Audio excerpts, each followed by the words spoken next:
You wouldn't scream. There's no air out there to carry the sound. Just you, drifting toward something so bright it doesn't look real anymore. At first, it feels impossible. The sun hangs there like a hole punched into the sky, glowing but calm, almost peaceful. From far away, it doesn't feel dangerous. It feels distant, familiar, like something that's always been there and always will be. You're falling, but you don't feel it yet. Space is quiet in a way that messes with your head. No wind, no up or down, just motion without sensation. The sun slowly grows larger, and your brain keeps insisting it can't really be that big. But it is. Every second, the light gets harsher, not warmer, brighter. As if someone is slowly turning up a dimmer switch inside your eyes. Shadows disappear. Depth becomes hard to judge. Everything flattens into white and gold. You try to blink, but it doesn't help. Long before the heat touches you, the radiation does. Your skin hasn't burned yet, but something feels wrong. A deep, invisible pressure. High-energy particles are passing straight through your body, knocking into cells, breaking things you'll never feel break. DNA strands snap. Proteins unfold. Your body doesn't react with pain at first because pain needs nerves, and nerves need time to complain. The sun doesn't rush you. Gravity takes its time. The closer you get, the faster you move, but it never feels like falling off a cliff. It feels like being pulled by something patient, certain. You start to feel heat, not on your skin, but inside your head. Like standing too close to a fire with your eyes open. Your vision blurs, colors smear together. White stops being white and becomes something sharper, almost aggressive. Sweat never forms. There's no air to carry heat away from your body. No breeze to save you. Every bit of warmth just stays. Your clothes don't catch fire, not yet. Fire needs oxygen. Out here, there is none. They simply begin to fail. Fibers weaken, seams split. Material stiffens, then flakes apart, as if embarrassed to still exist. Your skin follows. Not bursting into flames, not dramatically igniting. It darkens, then tightens.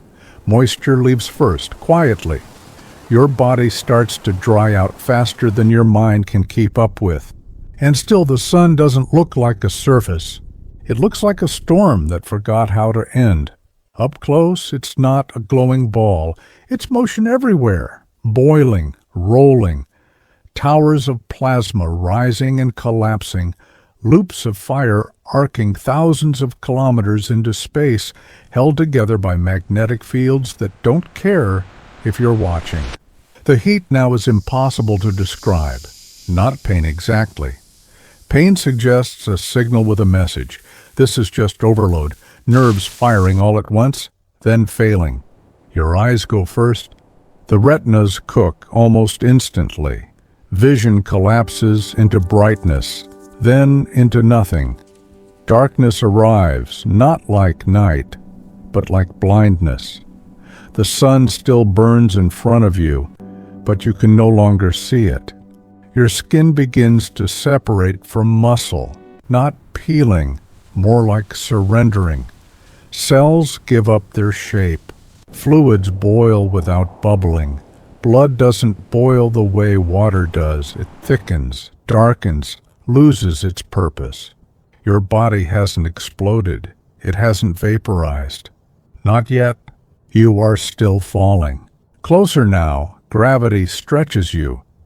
Your feet feel heavier than your head, not enough to tear you apart, but enough to pull at joints, to remind you that the sun's pull is not gentle anymore.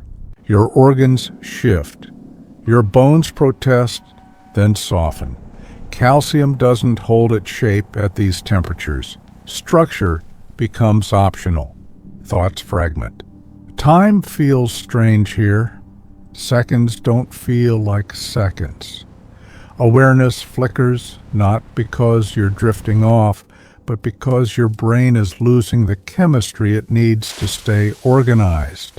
If there were air, you'd hear a roar beyond anything Earth could produce. But silence stays absolute. The most violent place in the solar system makes no sound at all. You cross into the outer layers of the sun.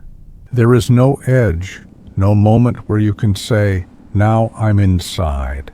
The plasma grows denser, hotter, thicker, like falling into a glowing ocean that refuses to let you float. This is where the idea of a body stops making sense. Atoms don't behave politely here. Electrons are ripped away. Matter forgets it was ever solid. You are no longer skin and bone and blood. You are a loose collection of particles being torn apart faster than they can remember who they belong to. There is no single instant of death. There is just loss of coherence. The part of you that could think is gone before the part of you that could feel, or maybe the other way around. There's no one left to record the order.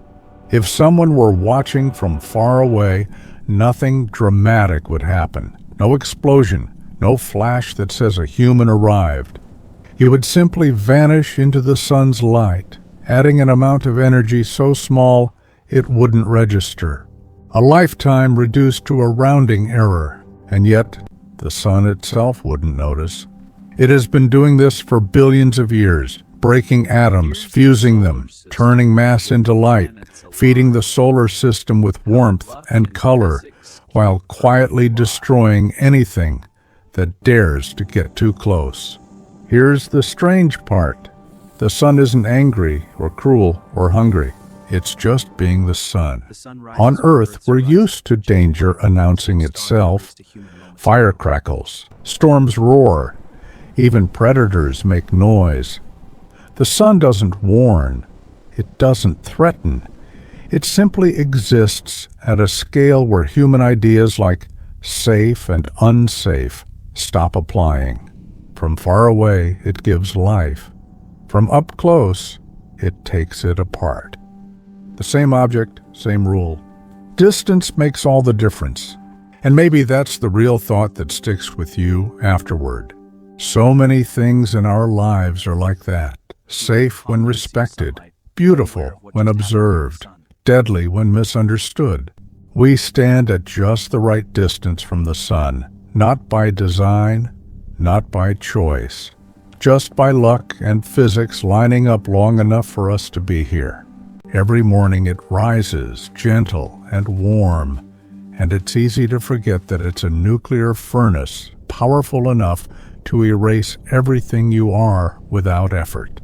But it doesn't need to remind us. It already gives us enough. If this journey made you feel small, that's okay. Feeling small in a universe this big is sometimes how we remember how rare it is to exist at all.